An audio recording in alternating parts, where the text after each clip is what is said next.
et deux experts du pôle Plastipolis.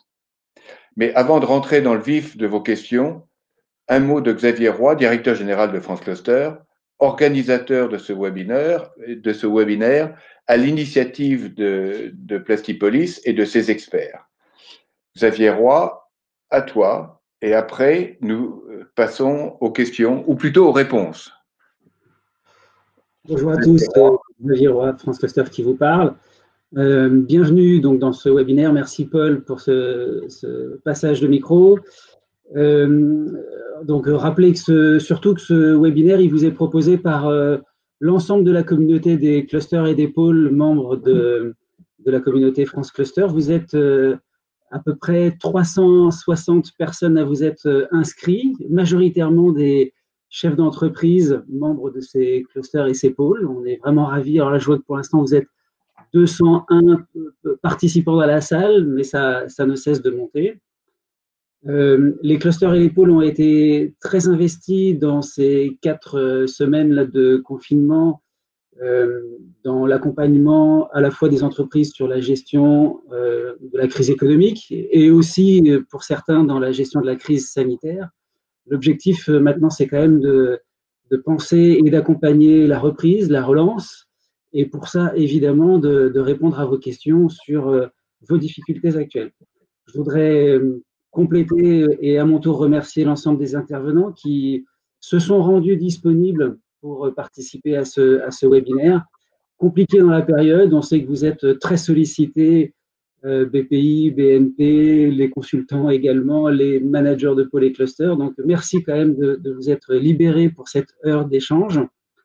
Merci aussi à Actenmatch, Marine Giraud, qui nous met la solution technique qui nous permet de réaliser le webinaire à disposition.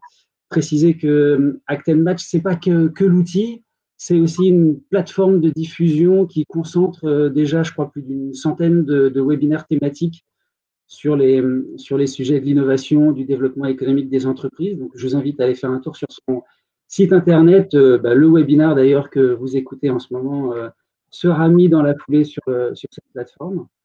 Rappelez une ou deux questions techniques pour le bon déroulement de ce webinaire. Vous avez à droite de votre écran un chat qui vous est proposé, mais qui est réservé aux questions techniques que vous pouvez poser si vous rencontrez des difficultés à écouter ou à voir, à rejoindre ce webinaire.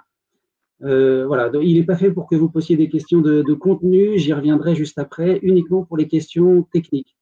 Si vous n'arrivez pas à rejoindre le webinaire par Internet, vous avez un numéro de téléphone qui s'est affiché tout en haut du chat, donc vous remontez le chat et il y a un numéro de téléphone, je le cite quand même, enfin vous aurez plus de facilité à le retrouver sur le chat, c'est le 09 73 03 57 53, 09 73 03 57 53, avec un code PIN 164 586 198 suivi du dièse.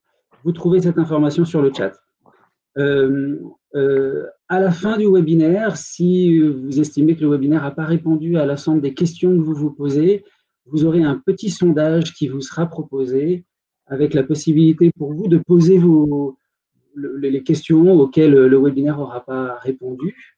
Donc, on vous invite à prendre 2 minutes à la fin du webinaire pour poser vos questions et le cluster duquel vous êtes membre ou France Cluster ou nos experts associés prendront soin de vous recontacter pour y répondre. Dernier message, et je m'en arrête là, Paul, je te repasse la parole. Signaler que ce webinaire est enregistré et donc qu'il y aura un replay qui sera disponible en suivant. Il nous a été chaudement demandé par nos amis d'outre-mer pour qui cette heure matinale ne convenait pas trop.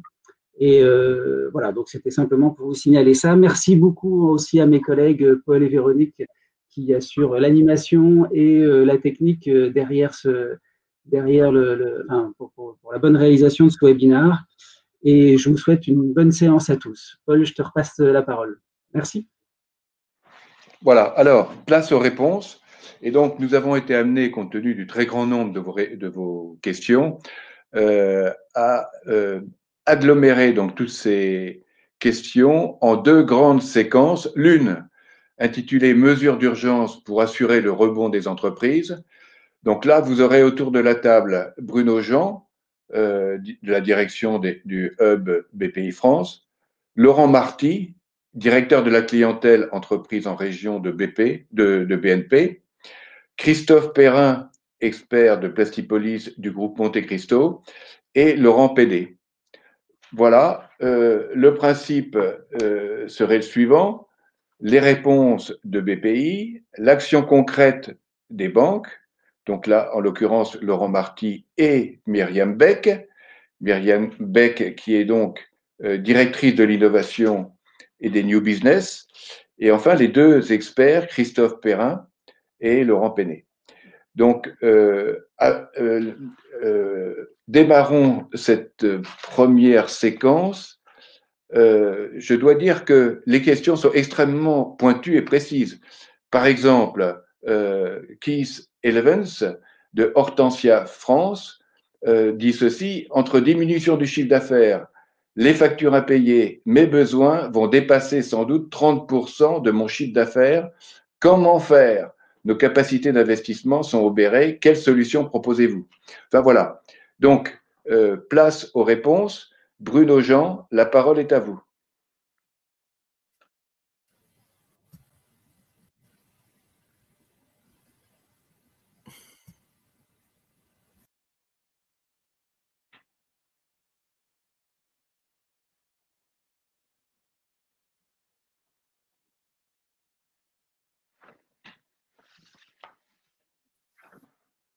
Ah, moi je n'entends plus personne.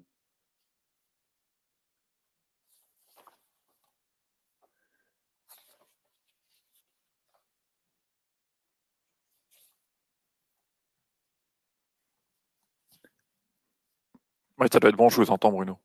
Ok, bon, alors, on va partir du principe que tout le monde m'entend. Bonjour à tous, effectivement, Bruno Jean, Hub BPI France. Un petit mot, peut-être en courte introduction du Hub plus que BPI France, que vous devez connaître. Donc, le Hub, c'est une structure qui, en particulier, s'occupe d'accompagner les participations des fonds innovation de BPI France. Donc, les sociétés start-up de toute taille, de la plus jeune jusqu'à des sociétés série C, série D. On en compte presque 200 dans les fonds innovation. Et le Hub, par ces temps-ci, est particulièrement associé à la démarche de réponse à l'écosystème BPI France, comme nous tous d'ailleurs, on est tous mobilisés. Et donc, on essaye de répondre au maximum à la demande, alors que ce soit des entrepreneurs, mais aussi des PME, des ETI, et donc d'avoir une bonne connaissance des différents dispositifs de BPI France, mais pas que. Donc, si je réponds, donc, Paul, la question c'était que se passe-t-il si on est déjà à 30%, si on doit déjà couvrir 30% de ses besoins, alors que les dispositifs sont capés à 25%, c'est bien ça? Oui, en l'occurrence, c'était un exemple de question. Mais dans la première séquence, ce qui serait intéressant, c'est de rappeler brièvement, alors pas les mesures parce que tout le monde les connaît, mais comment faire concrètement pour y accéder. Ok. Alors, effectivement, si on fait un résumé, on va dire assez simplifié, mais néanmoins juste de la situation, la plupart des activités, ou en tout cas une bonne partie, sont à l'arrêt. Donc, ça veut dire quoi? Ça veut dire un chiffre d'affaires qui chute brutalement. Ça veut dire un certain nombre de charges fixes et moins fixes qui continuent de courir. Et donc, le besoin de réagir pour ne pas prendre un mur de trésorerie et cesser son activité. Donc, là, il y a un dispositif qui est couplé entre BPI France et celui de l'État. Un certain nombre de dispositifs de l'État que vous connaissez certainement, qui consistent à pouvoir reculer des échéances de charges fiscales, de charges sociales, etc. Et ça, c'est très très bien synthétisé dorénavant sur le portail du gouvernement. Et comment dire, la mesure massue qui a été annoncée le 25 mars dernier, donc c'est le fameux prêt garanti État, qui permet d'emprunter jusqu'à 25% de son chiffre d'affaires ou une mesure en 2 fois la masse salariale annuelle pour justement, dans des conditions très avantageuse puisqu'on parle d'une garantie à 0,25 la première année et un effort particulier est demandé aux banques pour ne pas faire de marge plus que nécessaire sur ces prêts-là. Donc le prêt garanti État est clairement la réponse qu'on préconise avant tout. Et comment est-ce qu'on l'obtient? De manière assez simple, en 4 étapes. On prend contact avec son banquier, son agence habituelle, donc pas BPI-France en l'occurrence, hein, sauf exception assez rare. On prend contact avec son banquier et on lui amène ses états comptables les plus à jour, donc que ce soit les derniers bilans ou s'ils n'ont pas été faits pour 2019, toute forme de documents. Et avec ça, la deuxième étape, c'est que donc vous allez amener aussi à une forme de plan de trésorerie et donc une demande d'emprunt. Et avec ça, il va vous faire en deuxième étape une préautorisation qui à ce stade est censée être plus administrative que sur le fond, puisqu'il y a cette fameuse garantie 90% qui court. Troisième étape, vous allez sur la plateforme attestation-pge.bpifrance.fr pour obtenir l'attestation, que vous devez obtenir en principe assez rapidement. Et quatrième étape, vous donnez le code unique qui vous a été transmis à votre banque pour finir la mise en place du prêt. Voilà, ça c'est la théorie, c'est une bonne partie de la pratique qu'on observe également. Après, parfois il y a des petits sujets opérationnels à dépasser, mais ça c'est la théorie. Donc voilà, en synthèse, on va voir son banquier avec ses états financiers à jour, ou en tout cas les derniers. On lui fait une demande, sur la base de quoi il préautorise, BPI France donne un code et le prêt est mis en place. D'accord. À ce stade-là, peut-être Laurent Marty peut-il compléter cette information par des éléments pratiques? C'est ce qu'attendent nos interlocuteurs. Laurent? Ah, Laurent? Ah, voilà. Non? Alors, je n'entends pas Laurent Marty.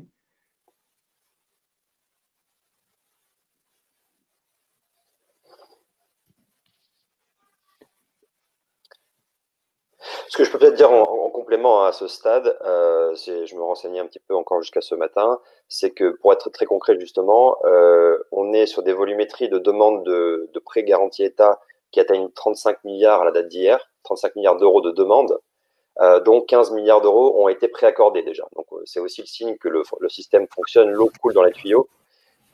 Donc ça, c'est une certaine preuve déjà du côté un peu tangible du système. Et juste rapidement également, je me renseignais sur les délais et on me disait que le réseau essaye au maximum de tabler sur du 10 jours, 2 semaines, voilà, pour la mise en place de ce type de produit. Un complément opérationnel. Est-ce que vous m'entendez désormais? Ah, Laurent, oui, Dieu soit loué. Bon, très bien, merci, désolé, petit problème technique. Oui, en complément. On vous entend, alors c'est mieux. Hein. Bonjour à toutes et à tous, et merci de nous avoir permis de participer à ce webinaire. En complément de ce que vient de dire Bruno, et j'adhère totalement, bien évidemment, à cela. Ce qu'il faut savoir, c'est effectivement, alors moi je vais parler de BNP Paribas, puisque c'est la banque que je représente. On a mis tout notre dispositif commercial en tension et à situation exceptionnelle, dispositif exceptionnel. Et pour cela, pour mettre en place le prêt garanti par l'État, on a fait en sorte de simplifier considérablement tous les process internes, y compris s'agissant des processus de décision. On est dans plus de 85% des cas, on est dans un processus où ce sont les équipes commerciales qui ont la main de bout en bout pour la mise en œuvre du prêt garanti par l'État. Ce qui veut dire que on a bien sûr allégé considérablement, y compris sur la contractualisation, y compris dans les échanges avec nos clients. On demande évidemment un minimum d'informations, je dis bien minimum. Effectivement, si, alors ça dépend des entreprises, de leur taille, il y a un certain nombre d'informations de type budget actualisé, plan de trésorerie disponible, tant mieux. S'il n'y en a pas, ce n'est pas grave, ce n'est pas une obligation. Ce que l'on souhaite simplement, c'est effectivement avoir un échange très en amont, comme l'a exposé Bruno, avec l'entreprise de façon à l'aider, à l'accompagner dans le bon calibrage de son besoin. Partant de là, ensuite, les échanges se font de façon très fluide. Le contrat fait 4 pages. Il est envoyé, sous format numérique. On est aussi sur des signatures qui sont numériques ou scannées, donc il n'y a pas de courrier postal pour aller beaucoup plus vite et pour contourner les difficultés qui caractérisent aujourd'hui les process traditionnels. Et à partir du moment où un dossier est complet, ce qui est assez aisément le cas dans la plupart des situations, la mise à disposition des fonds peut se faire en bien moins d'une semaine. Donc on peut aller vraiment vite. On a vraiment beaucoup simplifié nos process. Alors très bien Laurent, bravo. Mais moi j'ai besoin d'avoir un prêt de 30 ou 40% de mon chiffre d'affaires parce que je suis dans une entreprise qui a besoin d'investir et par conséquent, compte tenu des factures qui ne sont pas payées, compte tenu des problèmes de trésorerie, j'ai ce problème. Est-ce que vous avez la réponse? Alors, je ne suis pas sûr d'avoir une réponse générique qui couvre l'intégralité des sujets.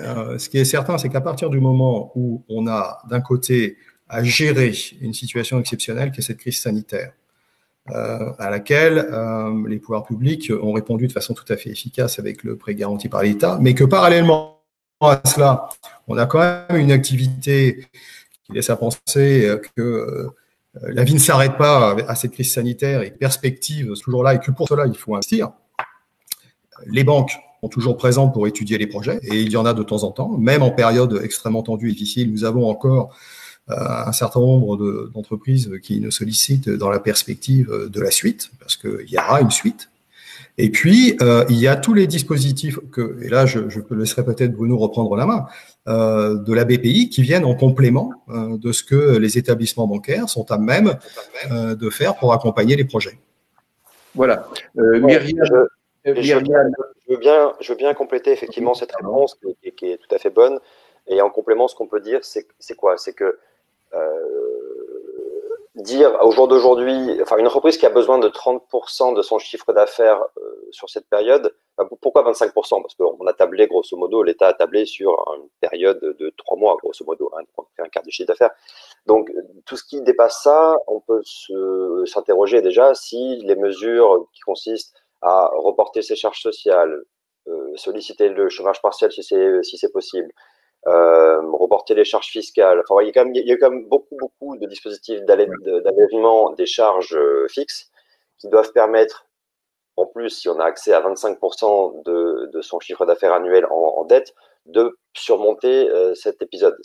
Si ça n'est pas le cas, ça veut dire que soit on fait face à un phénomène très particulier de télescopage, on va dire, de créances non payées, etc. Ou alors c'est qu'effectivement on a des projets qui sont plus sur l'avenir. Et là, effectivement, la réponse ça n'est pas le moment de penser à l'avenir, c'est pas ça. En revanche, on gère un petit peu les urgences. D'abord, il faut que tout le monde passe la barre. Ensuite, on peut aussi envisager d'instruire des dossiers d'expansion et d'investissement à l'heure actuelle. On ne se l'interdit pas. Mais évidemment, ça passe un tout petit peu en second plan par rapport à la première urgence. Pour ça, vous avez raison. Laurent, on peut effectivement d'ores et déjà penser à des prêts. Alors, les prêts du moment chez nous, c'est les prêts à tout. Et les prêts rebonds qui permettent effectivement de se cumuler, qui sont cumulables au PGE et qui permettent potentiellement d'obtenir une nouvelle enveloppe.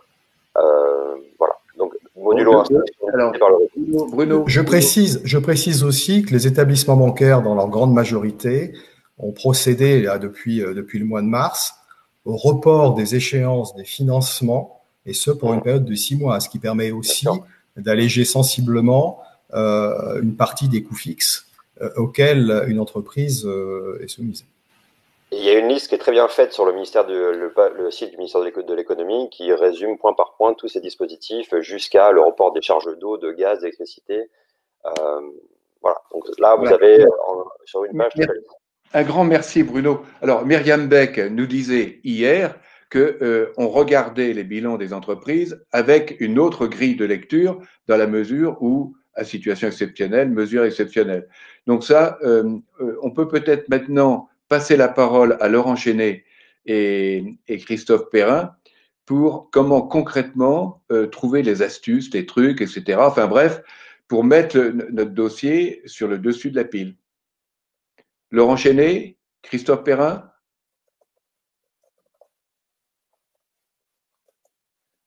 Ah, un silence sidéral s'installe. Ah, C'était la réponse qui vient d'être apportée sur le niveau des prêts.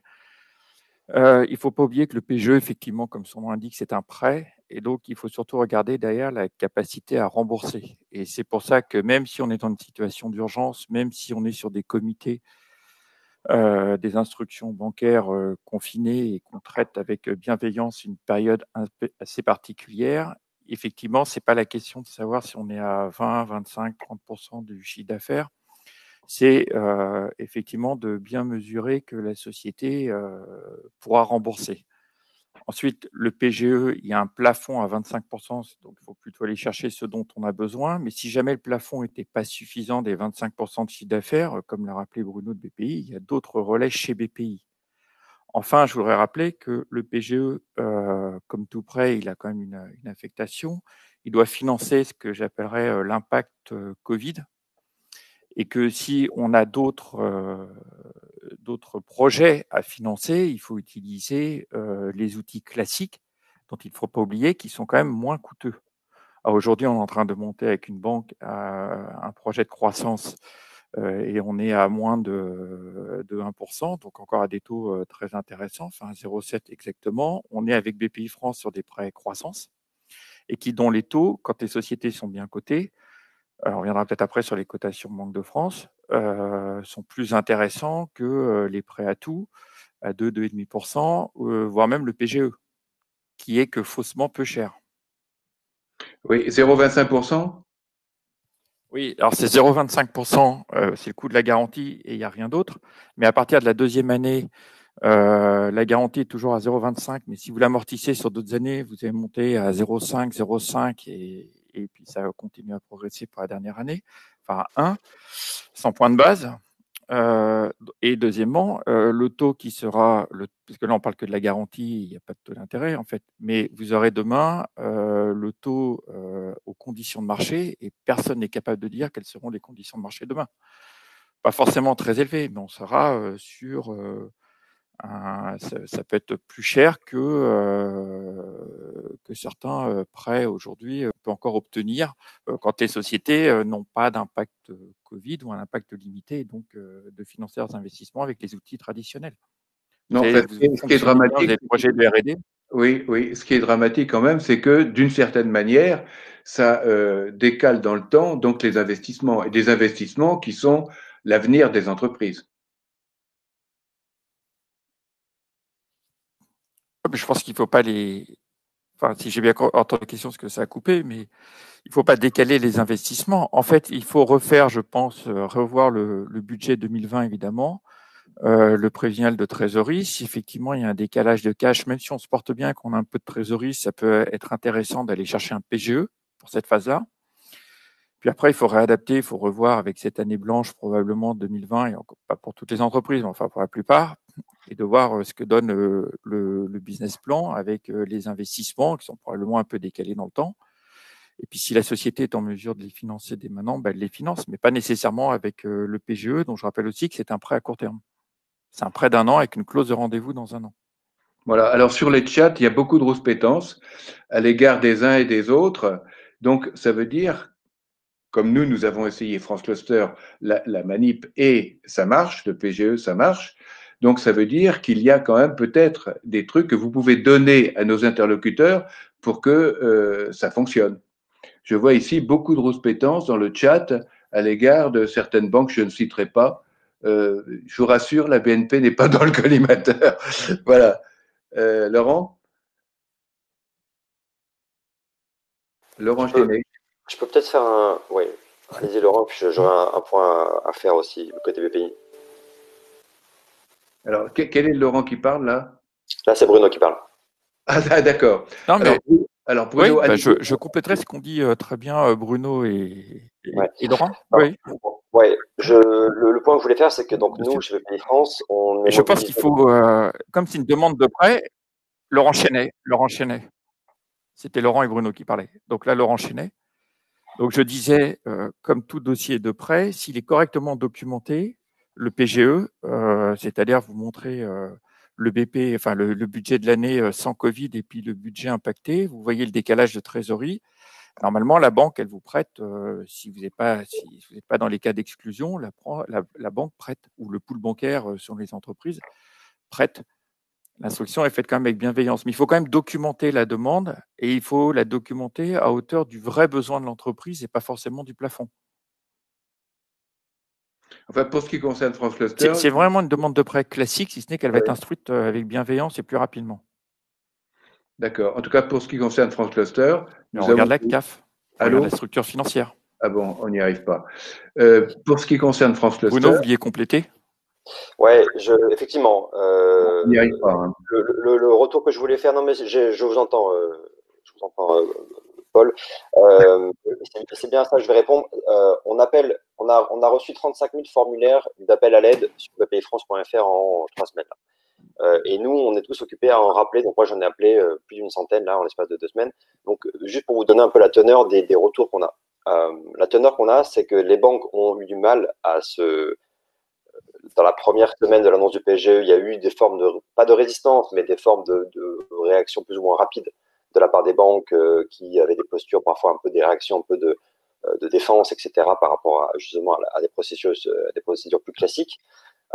Mais que cette situation a bien évolué et s'est bien améliorée. C'est les chiffres que je citais tout à l'heure, ils sortent pas de nulle part. 15 milliards de préaccords, ça veut dire que donc ils ont effectivement étudié et préaccordé ces chiffres et que on n'enlèvera jamais une série de petits cas compliqués qui sont liés à tout un tas de contextes, parfois interpersonnels, parfois ignorance du dispositif, parfois mauvaise volonté. Enfin, il y en aura toujours. Mais le trend un peu général qu'on observe, c'est quand même que les banques suivent le mouvement et dans l'ensemble, ça se passe bien. Voilà. Laurent Marty.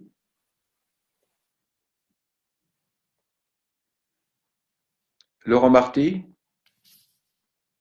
85% des dossiers. Ah, on ne vous entend pas pour l'instant. Il disait 85% des dossiers. Pardon? Il disait 85% des dossiers, j'imagine, sont accordés, je suppose. D'accord. Ok. Voilà.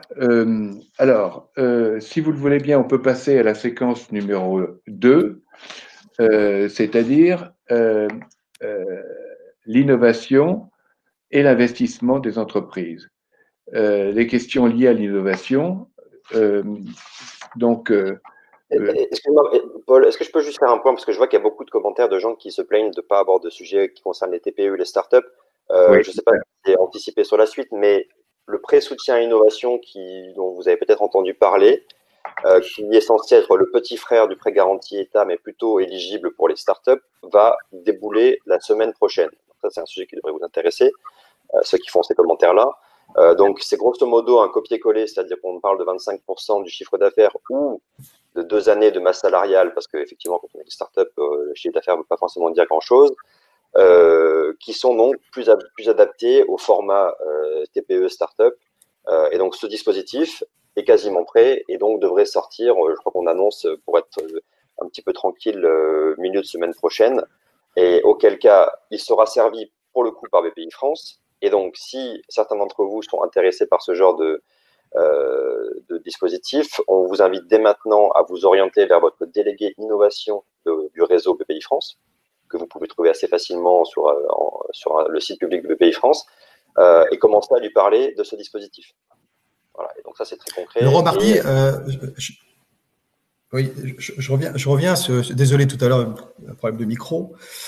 Effectivement, aujourd'hui, c'est au moins 85% des dossiers qui peuvent être traités sans difficulté. Enfin, il a été fait allusion tout à l'heure à la cotation Banque de France. Et effectivement, les pouvoirs publics ont bien indiqué que jusqu'à une cotation Banque de France 5+, ce qui couvre donc au moins 85% des entreprises, on doit être dans un processus assez fluide. Alors, il peut y avoir des exceptions.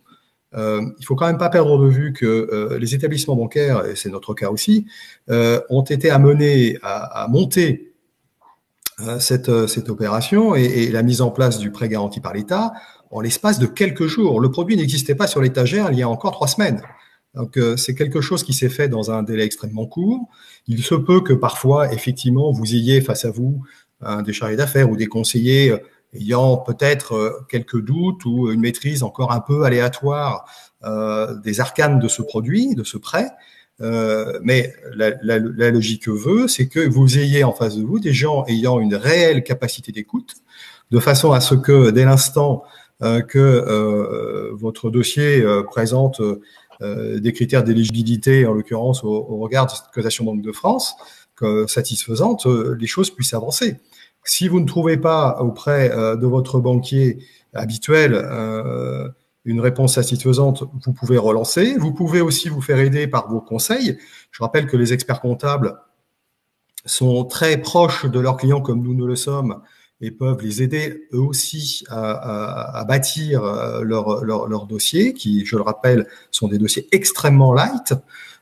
Et puis, ils peuvent, pour ceux qui ont parfois plusieurs établissements bancaires, se reporter sur une autre banque. C'est aussi une possibilité. Mais on est bien dans une logique d'engagement, de regarder tous les dossiers, de les étudier et d'aller très vite pour la mise en place dès que nous estimons que cette mise en place est possible. Alors, si j'ai bien compris, en fait, en live, il y a de nouvelles mesures qui sont actuellement dans les tuyaux. C'est une question pour BPI ou pour BNP? Alors, c'est une question pour BPI et pour la BNP et pour les experts. D'accord. Il y a le fameux prêt soutien innovation là, dont je suis en train de parler sur le chat pour essayer de calmer un petit peu l'impatience qui est une nouvelle mesure. Il y a le French Tech Bridge qui va aussi être une forme de réponse pour les sociétés plus jeunes. Donc ça, c'est deux dispositifs qui sont assez innovants. Je ne sais pas si on en parle maintenant ou si on en parle un petit peu plus tard. Mais ça devrait permettre, effectivement, ce sont deux outils qui devraient permettre de suppléer justement à l'absence de cash et à l'éventuel retrait de certains investisseurs dans la période qui court. Parce que ça, c'est vrai que c'est un phénomène qui peut exister aussi. Je voulais juste mentionner, excusez-moi, je rassemble mes idées, mais je lis aussi donc sur le chat des situations un peu difficiles. Nous, ce qu'on a tendance à faire, c'est il y a un médiateur du crédit à la Banque de France qui a été mis en place. Alors, je sais, dit comme ça, on va me dire, ça fait très envoyez-moi un mail, je vous réponds l'année prochaine. En fait, pas du tout. Il y a eu plusieurs cas de figure où les gens ont pu joindre le médiateur dans la journée, qui lui-même a joint la banque dans la journée et lui a donné 3 jours pour répondre. Voilà. Donc, bon, alors, c'est très important là, ce qui est dit là. Hein. Donc, oui, c'est tout à fait important et je rejoins ce que vient de dire Bruno sur le rôle de la médiation du crédit. Et je reviens aussi sur, effectivement, dans le chat, il y a un certain nombre de remarques et il est fait état d'une banque qui aurait répondu à l'entreprise, à son dirigeant, à aller faire du factor.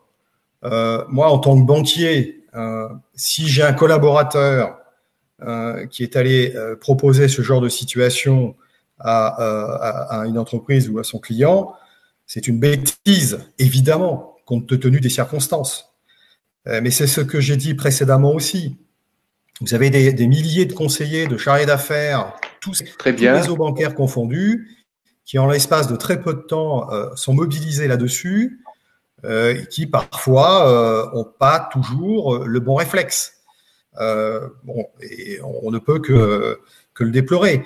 Mais dans ces cas-là, il faut surtout pas hésiter à d'une part revenir à la charge et d'autre part utiliser d'autres voies, que ce soit son conseil, que ce soit une autre banque, que ce soit la médiation du crédit. Alors, il y a une question là, comment joindre le médiateur de la Banque de France? Ouais, je viens d'y répondre. Là, j'ai mis 2 adresses. La première, c'est un portail national. La deuxième, c'est une adresse mail générique où il y a un XX qu'il faut remplacer par le numéro de son département. Dans le doute, on peut envoyer, enfin, on peut solliciter les deux. On a évidemment des infos qui remontent que le taux de demande a explosé, hein, sans grande surprise. Mais encore une fois, je vous donne un exemple très concret que j'ai eu hier. Et j'ai eu un entrepreneur au téléphone. Je lui ai dit contactez le médiateur. Le médiateur de la Banque de France m'a rappelé 10 minutes plus tard pour discuter du cas en question, se demandant quelle était la meilleure façon d'agir pour, entre guillemets, intimer ou en tout cas inciter gentiment le banquier en question à coopérer un peu plus que ce qu'il ne faisait jusqu'à présent.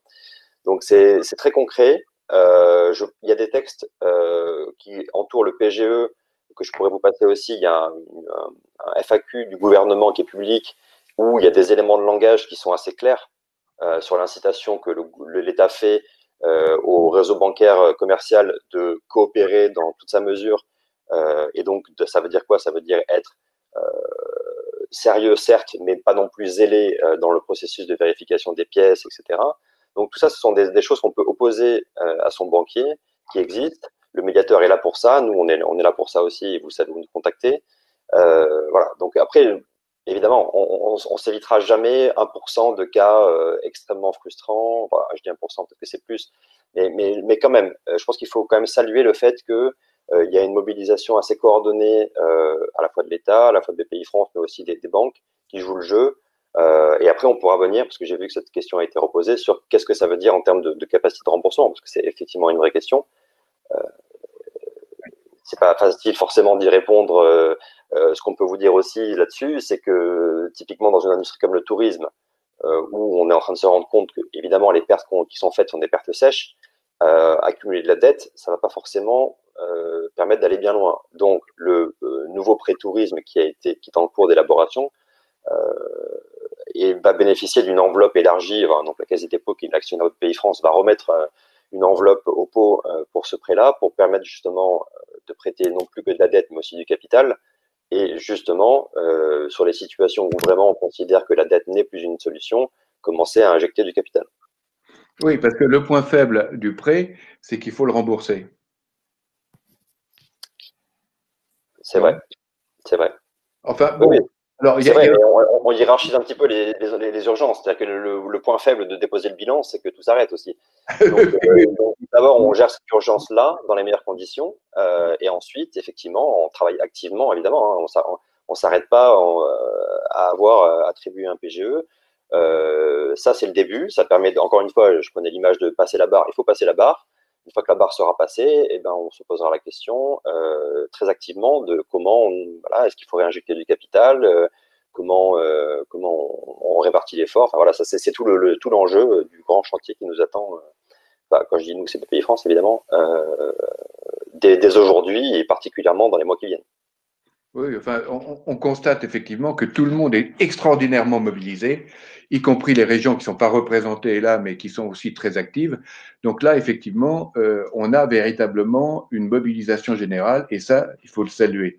Alors, si vous le voulez bien, on a agrégé les questions relatives à l'innovation et on pourrait donc passer à la deuxième séquence sur innovation et investissement des entreprises, et notamment des entreprises qui vont faire l'avenir de notre économie.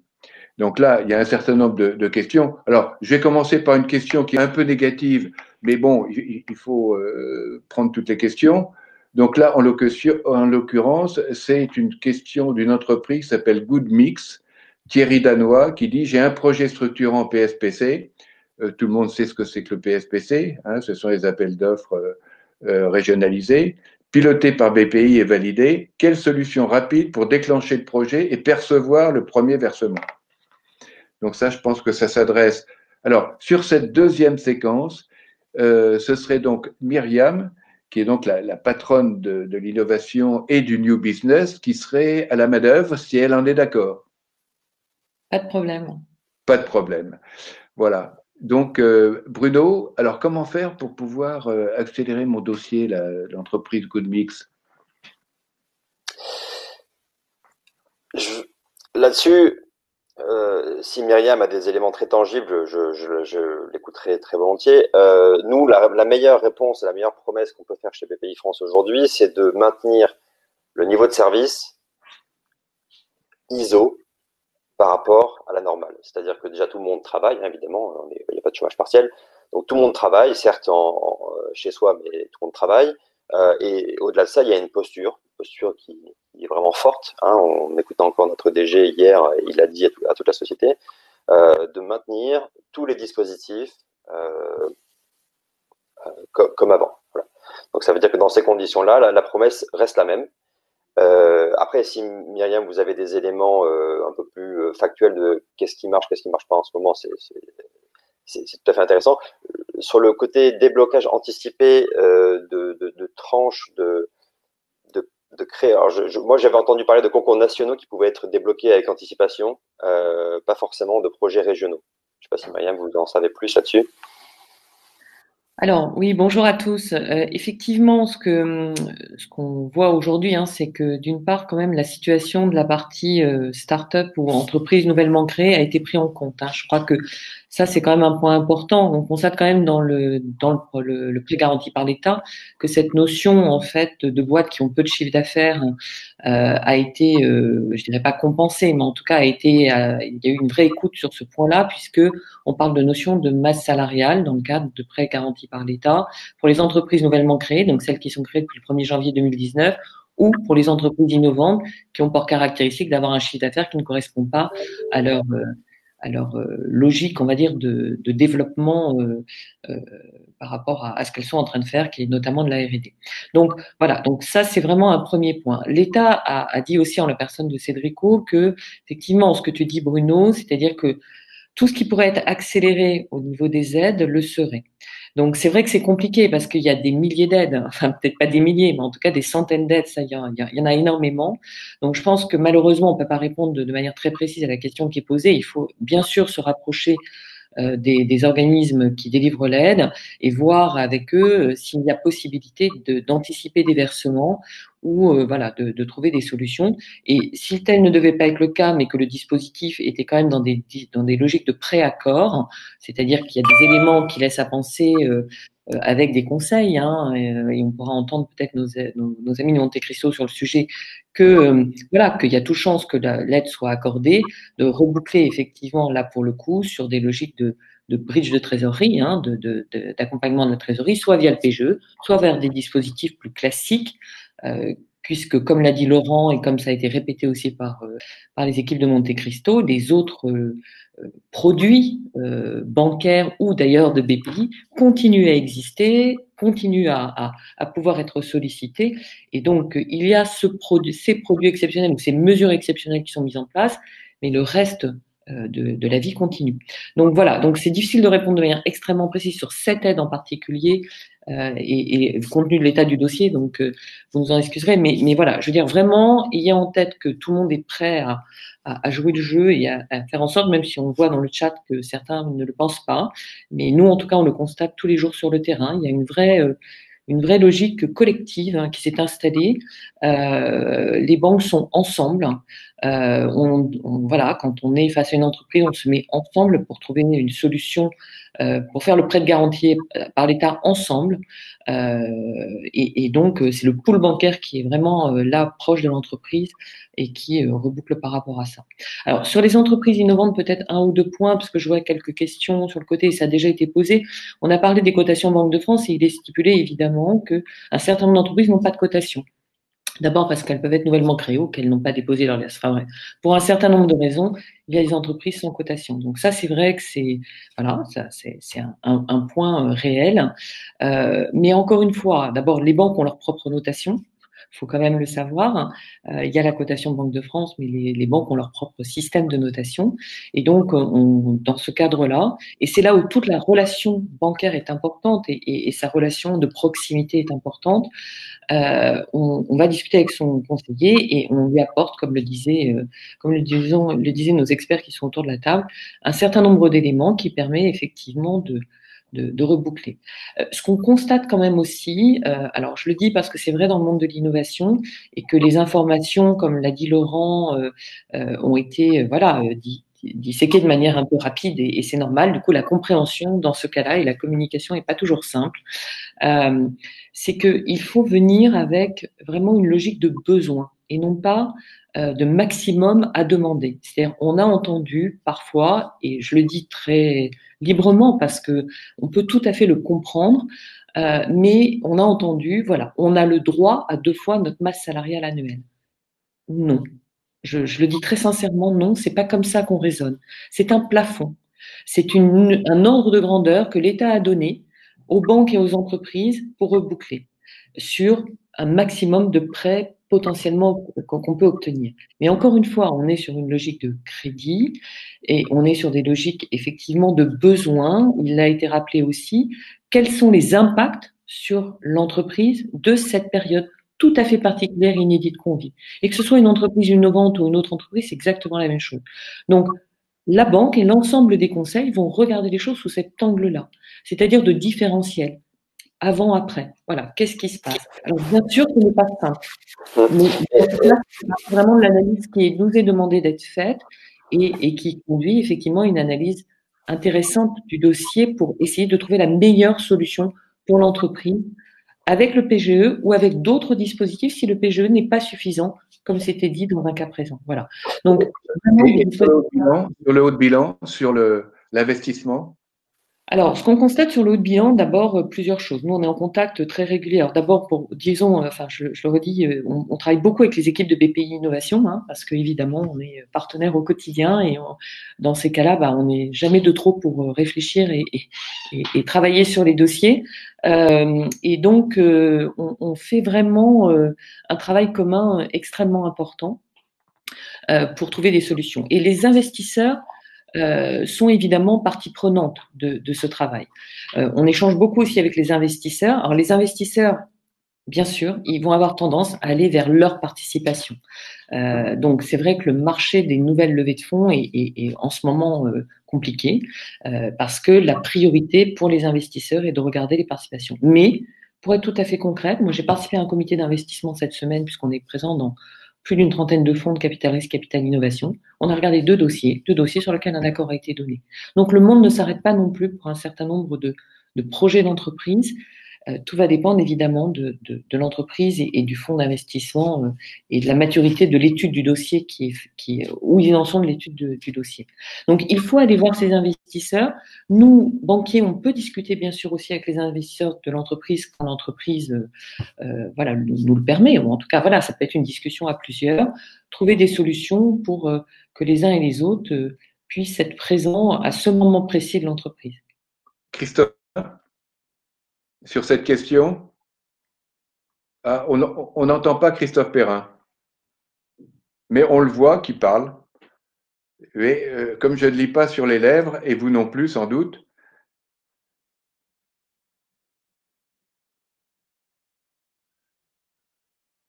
voilà, il faudrait appuyer sur M, qui veut dire micro. Mais ah non, c'est frustrant. Ce que tu es en train de dire, c'est capital, et on ne t'entend pas.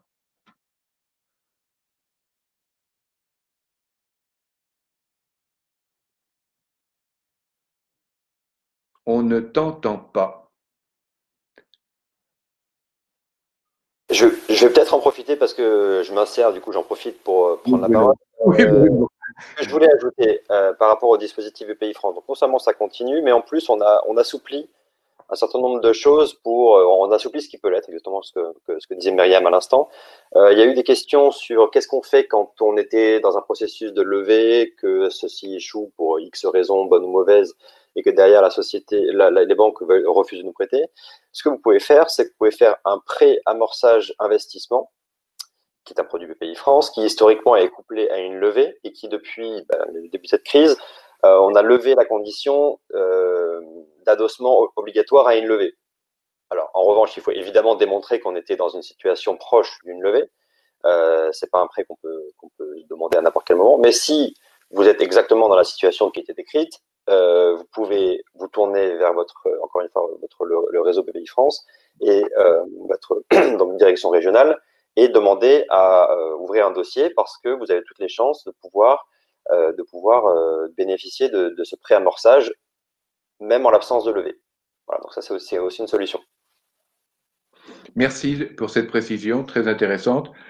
Christophe Perrin, est-ce qu'on entend ce que tu dis là maintenant?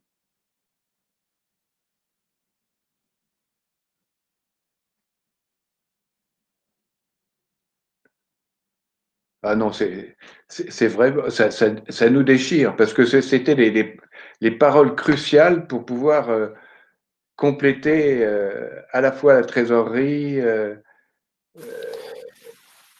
Alors, j'en rajoutais encore dans la balance. Donc, hier, donc, un accord a été trouvé au niveau européen sur une enveloppe de chiffres qu'on a du mal à percevoir, 500 milliards. On n'a pas encore, mais ça ne saurait tarder, on aura bientôt une adresse, un guichet, auquel vous pourrez vous renseigner. Parce que la vérité, c'est qu'on ne sait pas exactement comment ça va se décliner en termes de prêts, etc. Mais on imagine quand même qu'il va y avoir quelque chose pour abonder à la fois les prêts aux grandes entreprises, mais aussi aux petites. Donc bientôt, il y aura également ce guichet-là, donc à suivre attentivement sur notre portail et sur d'autres. Mais ce sera encore un moyen de plus de pouvoir passer cette crise. Mais alors Bruno, comment ça va s'articuler avec le dispositif national? Voilà exactement une question à laquelle j'ai pas la réponse, mais c'est que dès lors qu'on sait qu'on a quelque part 500 milliards qui sont actionnables, je ne sais pas si vous avez suivi dans les grandes lignes, 240 milliards qui vient du fonds de stabilité, un fonds de garantie jusqu'à 200 milliards et 100 milliards pour le chômage partiel. Voilà, ça c'est les grands chiffres qui ont été annoncés de ce matin, ou en tout cas que j'avais ce matin dans les Échos. Bon, cet argent, évidemment, alors les modalités sont pas claires, je ne peux pas vous dire autre chose, mais néanmoins, c'est quand même une bonne nouvelle. Ça veut dire que ça va être une corde de plus à l'arc de l'ensemble du dispositif et du système. Oui, c'est comme les 1000 milliards qui ont été proposés donc au Parlement européen par la Commission. On entend de milliards, et quand nos boîtes ont besoin de quelques millions, on rame comme des fous. C'est vrai que c'est une question qu'on a évoquée alors très très précisément avec la présidente de la Commission transport du Parlement européen, qui se propose effectivement de venir dans les régions françaises pour voir comment effectivement faire plus de fluidité sur ces milliards pour qu'ils arrivent véritablement sur les boîtes, quoi, en gros. Hein. J'ose espérer quand même que là, ils vont arriver en ligne assez directe. Enfin, tout est fait pour quand même. Là, je pense que personne ne se mettra en travers du chemin. Mais oui, bon, il faudra s'assurer effectivement que derrière, ça percole correctement. Le fait qu'on ait un accord est déjà une bonne nouvelle.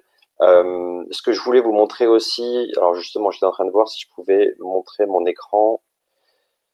Des choses que j'ai reçues très récemment. Est-ce que je peux présenter mon écran? Non. Pardon. Bon, je sais pas.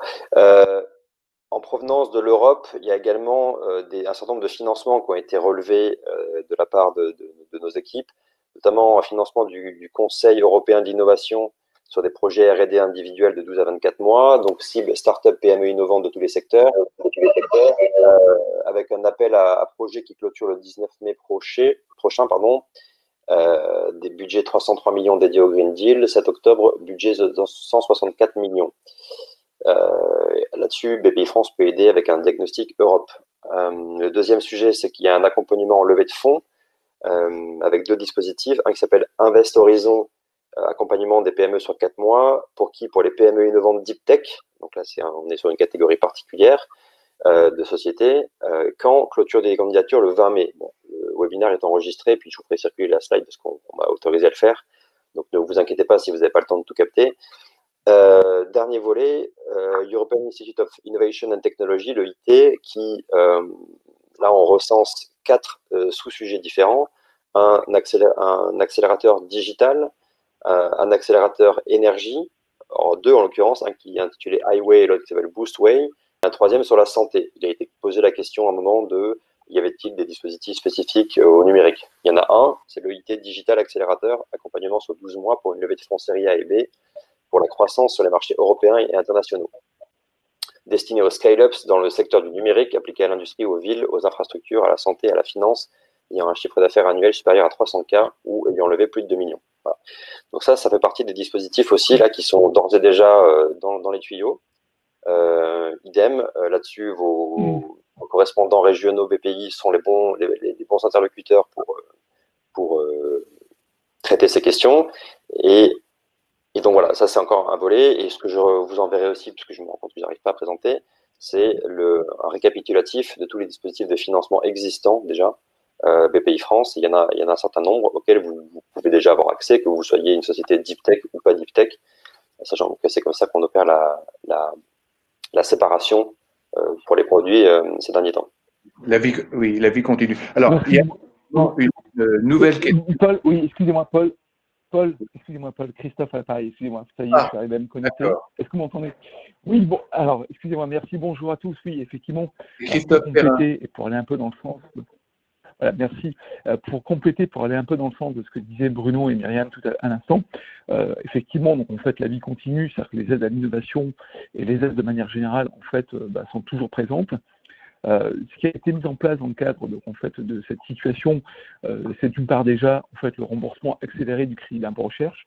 Donc finalement toute société donc en fait qui fait l'innovation, qu'elle soit innovante ou de manière générale qui a un projet donc en fait de R&D d'innovation, peut dès aujourd'hui donc en fait demander le remboursement donc en fait auprès de l'administration fiscale de sa créance de crédit d'impôt recherche sans forcément attendre le dépôt de la l'alias fiscale et donc en fait son résultat. Malgré tout, il faudra donc en fait être vigilant parce qu'il faudra quand même malgré tout documenter son crédit d'impôt recherche parce que même si aujourd'hui on est dans une situation exceptionnelle, on peut quand même avoir une demande d'information, mais sachez que déjà, en fait, vous pouvez faire cette demande donc on fait de remboursement accéléré. Après, pour revenir sur une des questions sur finalement qu'est-ce qui a été fait en matière de versement accéléré des aides, effectivement, il y a un sujet dans le cadre des investissements d'avenir sur le PIA. Et là-dessus, donc en fait, l'État a demandé à ce que dans le cadre donc en fait du concours innovation qui fait partie donc en fait des investissements d'avenir, les versements soient accélérés. Donc ça, c'est une première chose. Après, de toute façon, c'est vrai que les aides elles sont multiples. On a beaucoup donc en fait de dispositifs. Bruno venait de l'évoquer à l'instant. Il y a les aides nationales, donc bien sûr qui sont toujours opérées par BPI France. On parle toujours des aides à l'innovation, qu'on soit dans des projets de développement ou de faisabilité. Effectivement, aujourd'hui, le contexte est un peu particulier et les équipes de BPI France étant bien, on va dire, submergées, on va dire chargées, étant sur le pont, les dossiers vont suivre leur cours et après, il faut être un peu patient. Il ne faut pas oublier, c'est vrai, vous l'avez rappelé, Paul, les régions, parce que les régions, en fait, continuent aussi à accompagner les entreprises en termes d'aide. Pas simplement sur la partie innovation, mais aussi dans le cadre donc, en fait, de l'investissement. Il y a certaines régions qui ont des dispositifs pour accompagner donc, en fait, les investissements industriels, dans le cadre notamment de la région Rhône-Alpes. Donc là aussi, donc, on voit quand même que il y a toute une palette donc, en fait, de dispositifs qui sont en place. Et en fait, effectivement, il faut avoir le réflexe, et surtout en cette période qui est peut-être un peu compliquée, de ne pas oublier finalement de mixer un peu l'ensemble des outils qui sont donc en fait effectivement les prêts, les dettes, les dispositifs donc on fait d'urgence, mais aussi donc en fait les financements publics. Et c'est là où en fait il faut prendre un peu de recul. Et en fait tout à l'heure Laurent l'a très bien dit. Quand on définit donc en fait son besoin de financement, il faut inclure l'ensemble donc en fait des postes et notamment donc en fait que ce soit l'investissement ou la R&D. Merci Christophe sur toutes ces pistes que nous allons pouvoir approfondir. Nous arrivons pratiquement à la clôture de cette session. Est-ce qu'il y a un moyen qu'on montre mon écran pendant un certain temps, que je puisse afficher les slides dont je parlais, que les gens fassent des captures d'écran peut-être? On gagnera un peu de temps. Et après, donc, Patrick Vuillermoz va tracer quelques perspectives pour poursuivre cette action d'accompagnement des entreprises. Donc, on va essayer de mettre à l'écran vos slides. Les slides. Je dois y aller, merci, à bientôt. Nadine, Marine, Bruno, icône à gauche. Il faut. Alors, ça, c'est Marine qui s'adresse à Bruno. Tableau. Icône à gauche avec 2 écrans. Il faut cliquer sur les. Voilà. Ok. Partager. Partageons. Voilà, je partage. Donc oui, le but ici, c'est que vous preniez une capture d'écran déjà. On vous partagera là, les documents, mais que vous preniez une capture d'écran de ces dispositifs. Alors ça, ce que je vous montre là, c'est les financements européens. Je vais même le mettre en grand. Non, raté. Pardon. Voilà. Voilà, donc vous pouvez prendre ça en capture. Si vous voyez bien mon écran, vous pouvez le prendre en capture. Et c'est le contenu de ce que je disais tout à l'heure. Et vous avez notamment les prochaines clôtures. Là, je laisse encore 3 secondes. 1, 2, 3. Et ça, c'est le continuum de financement BPI France. Donc la question était posée de savoir est-ce qu'on peut avoir quelque part l'ensemble des dispositifs. Voilà. Là, vous l'avez tout résumé ici. Et sur tous ces sujets, vos chargés d'innovation et vos chargés d'affaires locaux BPI France sont vos interlocuteurs. Tout à fait. Merci Bruno, parce que Bruno, vous avez raison, vous reprenez l'ensemble des dispositifs existants, et en fait, finalement, donc en fait, on voit que BPI, de toute façon, est toujours donc en fait à disposition, donc on fait des entreprises sur ce volet-là, quoi. Le premier stade que vous avez montré, c'est sur les programmes européens, et donc notamment dans le cadre des programmes européens, effectivement, le dispositif ex-instrument PME, donc en fait, lui, en fait, continue.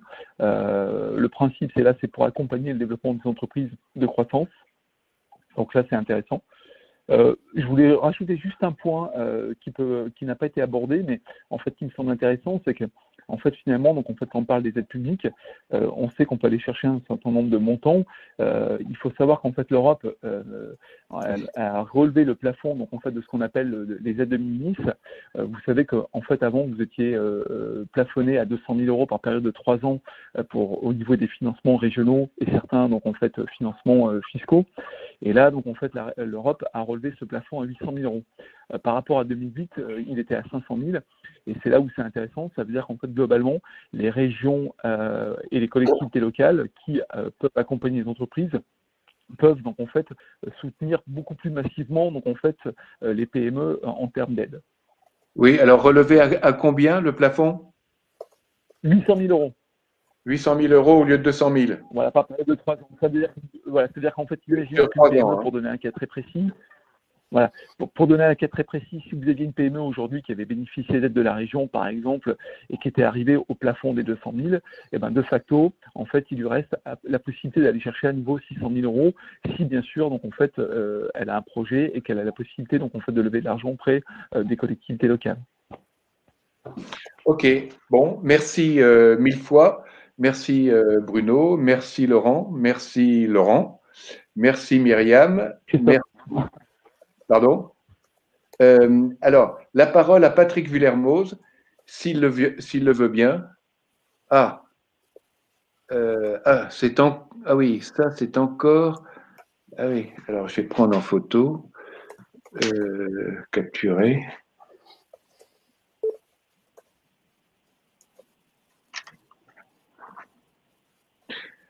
Patrick? Est-ce qu'on entend Patrick? On va entendre Patrick. Patrick Vuillermoz, donc directeur général du pôle de compétitivité Plastipolis, qui est avec ses experts à l'origine de ce webinaire. Donc, malheureusement, alors pas de son. Je lis sur le chat. Laurence, vous avez accès au Patrick. Est-ce que Patrick... Oui, bonjour Paul. Ah, et voilà, Patrick apparaît dans toute sa splendeur et va nous donner quelques perspectives pour que les pôles et clusters puissent continuer d'accompagner leurs entreprises sur la question de ces financements. Non, ça sera plus modeste, mais effectivement, merci Paul et merci à tous les experts de BPI, de BNP et de Monte Cristo de tous ces éléments. Je pense que ça incitera à poursuivre les échanges avec toutes les questions qui ont été posées et puis peut-être des événements complémentaires. Donc 2 mots juste très rapidement sur le point de vue d'un cluster particulier, puisque Plastipolis, on est un cluster et membre de France Cluster et pôle de compétitivité sur un secteur industriel très touché actuellement comme les autres par la crise. Et donc la période, elle est dramatique à beaucoup de points de vue. Elle a une vertu au moins, c'est qu'elle montre toute la valeur ajoutée des clusters, la logique des clusters par cette mutualisation d'informations, d'échanges, et puis l'agilité de manœuvre. Beaucoup de nos entreprises, c'est vrai pour le textile, c'est vrai pour d'autres secteurs, sont mobilisées actuellement pour donner des solutions à la crise sur des produits d'urgence. Le plastique était très malmené il y a un mois pour des bonnes et des mauvaises raisons, et aujourd'hui on s'aperçoit que ça quand même apporte des solutions pour des crises sanitaires telles qu'on la vit, le textile aussi. Mais la logique cluster est complètement pertinente. Et donc, merci à France Cluster d'avoir organisé cet événement et de partager toutes ces informations. Pour revenir à ce que disait Bruno sur le volet Europe, effectivement, on est avec France Cluster et l'AFPC à l'écoute de ce qui se passe avec nos confrères européens qui vivent les mêmes situations. Et donc, effectivement, il y a des dispositions à la fois aussi de partage d'expérience pour préparer la suite qui sont mis en place avec les outils qui ont été évoqués là, tout à l'heure, les fonds structurels dont la Commission européenne est en train de revoir les modalités pour rendre ça plus fluide, pour financer des projets d'investissement pour préparer le futur, comme le disait Paul tout à l'heure. Donc on y travaille, et je pense que là encore, la mutualisation à la fois des expertises et des bons projets, on va s'y atteler pour être pertinent de l'après, considérant que je pense que tout le monde en est convaincu que l'économie de l'après-crise sera peu ou beaucoup différente de celle d'avant, dans les secteurs du transport, dans les secteurs de la consommation. Et il faut aussi qu'on aide les entreprises à être positionnées et bien positionnées sur cette étape suivante. Donc merci. Je te repasse la parole, Paul et Xavier, pour la conclusion, mais merci encore. Très bien. Bien écoutez, Xavier, tu veux prendre la parole? Xavier? Donc, on va clôturer, comme prévu, à 9h39, on a dépassé de 9 minutes, mais enfin bon, c'était pour la bonne cause. Et bien entendu, la question ne s'arrête pas là. Nous allons poursuivre et bientôt vous proposer donc un nouveau webinaire sur des questions complémentaires à celles que nous avons traitées aujourd'hui. Merci à tous, bonne journée, et on est à votre disposition, la communauté des pôles et des clusters. À bientôt, au revoir. Prenez le temps de renseigner le petit sondage et de poser vos questions complémentaires. Voilà. Merci beaucoup à tous et merci aux intervenants. Merci Paul, Véronique, Marine pour la technique derrière et à très bientôt. Au revoir à tous.